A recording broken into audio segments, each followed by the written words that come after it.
So you've been trying to conceive without success, and you were told to just keep trying and come back in 6 to 12 months if you haven't gotten pregnant. You know that advice is costing you precious time. Because while you're waiting, your physiology isn't. And the couples who get ahead don't wait, they prepare. Hi, I'm Dr. Cindy. My husband, Dr. Cody, and I are the doctors behind Fertility for Two, a program that helps couples get pregnant naturally. Our goal is to talk openly and honestly about fertility and the process of trying to conceive. Most couples are told if you're under 35, try for a year. If you're over 35, try for 6 months. Then we'll run some tests. That's just the conventional model. But here's the problem with that. That timeline assumes ovulation is happening consistently. It assumes that sperm quality is strong and that metabolic and hormonal environments are supportive of pregnancy. And you know what they say about assumptions, don't you? It makes an ass out of you and me. We see couples trying for months, sometimes years without success, even though everything looks normal. So the question becomes, what should you actually be doing during that 6 to 12 month window? Because doing nothing and hoping it works is not a strategy. The best way to utilize your time is to prepare your physiology for pregnancy. Because conception is a biological process that depends on optimal function. Let's break that down. For a woman, every cycle involves recruiting a group of follicles, selecting a dominant one, and maturing the egg inside that follicle for ovulation later. The process is energy intensive and requires proper mitochondrial function, stable blood pressure, adequate micronutrients, and a well-regulated hormone environment. It takes about 3 cycles to develop an egg from recruitment to ovulation.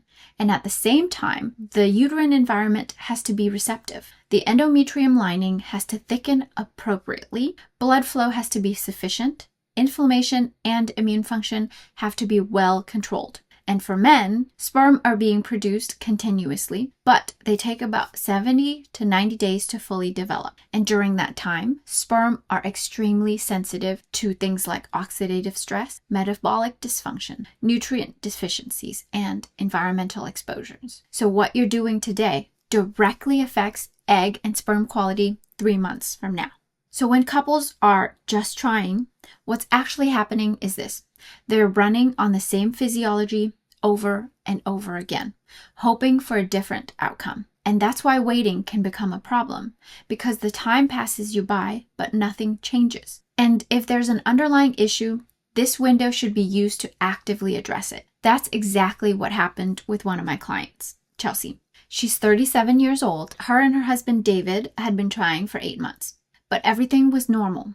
And because everything was normal, the recommendation was to keep trying or do IVF. When we looked closer, we found that even though her basic thyroid markers were technically in range, her thyroid was absolutely not functioning optimally.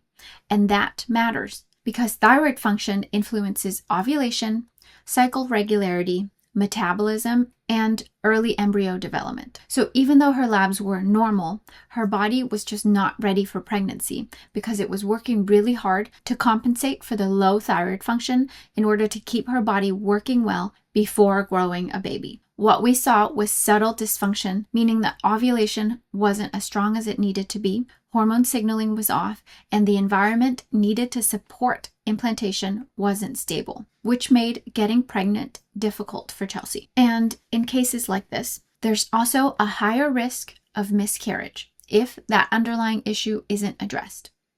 In Chelsea's case, we worked on optimizing her thyroid function, supported her ovulation, and lowered her husband Dave's insulin numbers. Chelsea is currently experiencing that 3rd trimester energy boost that some women feel as I film this video. Now, thyroid function is just one example. We see this with multiple systems.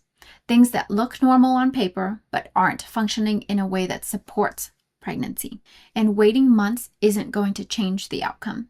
We need to actively support the systems that directly affect fertility. First, we need to stabilize your blood sugar to balance insulin levels, because insulin resistance, even at mild levels, can disrupt ovulation, hormone signaling, and egg development. For men, it affects testosterone, sperm quality, and overall reproductive function. Second, we need to zone in on your nutrient status because egg development and sperm production rely heavily on folate, B12, zinc, selenium, choline, and CoQ10. These aren't just fertility supplements.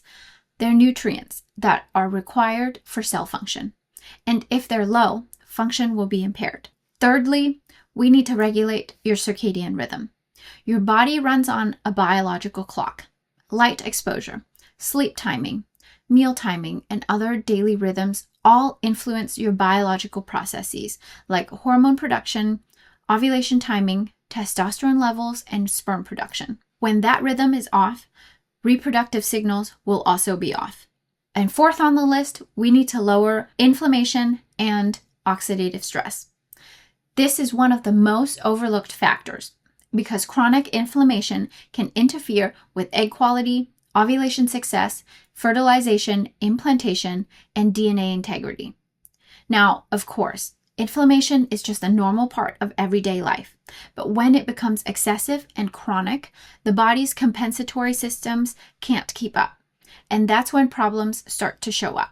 Fifth on the list, we need to tackle your environmental exposures. Things like plastics, BPA, phthalates, and other endocrine disruptors can interfere with hormone signaling and reproductive function, and most people are exposed to them daily. This study here shows an increased risk of recurrent miscarriages in high plastic exposure. So instead of waiting, use this time to actually prepare your bodies to achieve and support a healthy pregnancy. I know, it's frustrating. Our whole lives, we tried to prevent pregnancy because we thought it would be so easy. Your doctors want you to keep doing the same thing and expect different results. But you already know that's the definition of insanity. And now, it's been months of tracking your cycle, timing intimacy, and seeing negative tests. It's a dreadful anxiety-inducing cycle, but it's a cycle you can interrupt. That doesn't mean you have to do everything perfectly. It just means being intentional and taking strategic actions towards improving the systems that actually drive fertility. So if you're in that phase right now, trying, waiting, and hoping, the best thing you can do is to shift from passive to active. Start preparing, start investigating, start improving function. Because fertility is not just about time. It's all about physiology. And the couples who understand that are the ones who move forward. So if you're ready for a structured plan, instead of waiting and guessing your way through this, you can learn about the Fertility for Two program through the link below. If you're serious about understanding what actually drives fertility, subscribe to the Fertility for Two channel. That's what we focus on here. From our family to yours, have a fertile day.